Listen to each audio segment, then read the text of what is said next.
कोण आहे तुम्ही? घाबरू नकस पोरी. अव तुमचा जीव वाचवायचा म्हणून थांबलो आहेत आम्ही इथं. बाळू मामा आहेत हे.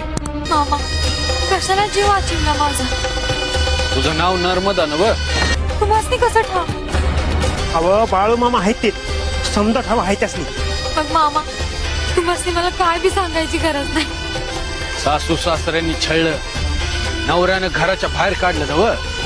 नाही मामा, मला जगायची इच्छा नाही उरली म्हणून या नदीत उडी मारली त्या. अगं पोरी, अजून तुझं मरणच लिवलेलं नाही तर तू जाशील कशी? मामा नाही जगायचं मला. काय करू जगून मी? मला तर तुझ्या अंगा खांद्यावर ना तोंड खेळताना दिसते. पण मामा यांनीच घराबाहेर काढलं, मग हे समज कसं होईल? म्या वचन देतो तुला, तुला तुझा नवरा सौता हुडकत येईल आणि सौतावून घेऊन जाईल. चल.